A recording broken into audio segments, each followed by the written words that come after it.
Hello friends, welcome back to my YouTube channel. My channel mini blog. আমি মিমি চলে এসেছি তোমাদের সামনে একটা ব্লগ ভিডিও নিয়ে।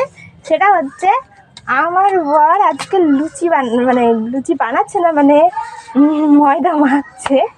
তো অ্যাকচুয়ালি আমি না ময়ান দিয়ে দিয়েছি, ময়দাতে যেরকম ময়ান দিতে হয় দিয়ে দিয়েছি, কিন্তু লুচিটা যেটা মাখতে হয় ময়দা সেটা মাখতে পারি না।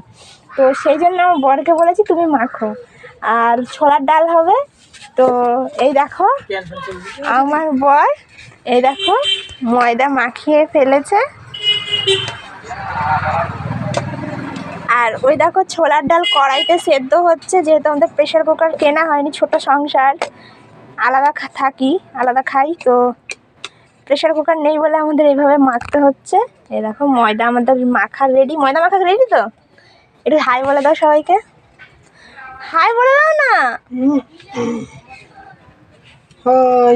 ওটা লজ্জা হয়, ঠিক আছে? অ্যাকচুয়ালি ভিডিও তো খুব একটা বানায় না, তো মাঝে মাঝে করে, তো সেই জন্য একটু লজ্জা পায়। কালকে এই জন্য নিয়ে ওর সাথে একটু ঝগড়াও হয়ে গেছে যে তুমি কেন ভিডিও বানাবে না, তোমাকে আমার সাথে সব শিখতে হবে। তো দেখো আমাদের ময়দা মাখা রেডি। আমার বর এতক্ষণ উনুনে জাল দিয়ে আমাকে একটু হেল্প করছিলাম, জল ভরলাম, ঘর ঝাড় দিলাম, সকালে বিকালে যেরকম কাজ থাকে সেগুলো হচ্ছে।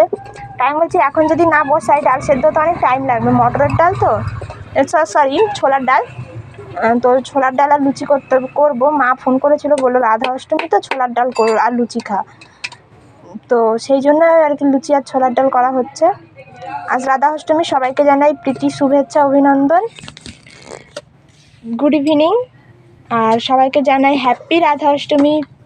তো সবাই ভালো থেকো, ভিডিওটা ভালো লাইক করবে, কমেন্ট করবে, শেয়ার করবে, চ্যানেলটা সাবস্ক্রাইব করবে, পাশে থাকা বেল আইকনটা ক্লিক করে দেবে, নতুন নতুন ভিডিও আপলোড করবেন। Ta ta, bye. আমার ওই বরটাকে মুখটা একবার দেখে না, মুখটা গম্ভীর করে বসে আছে।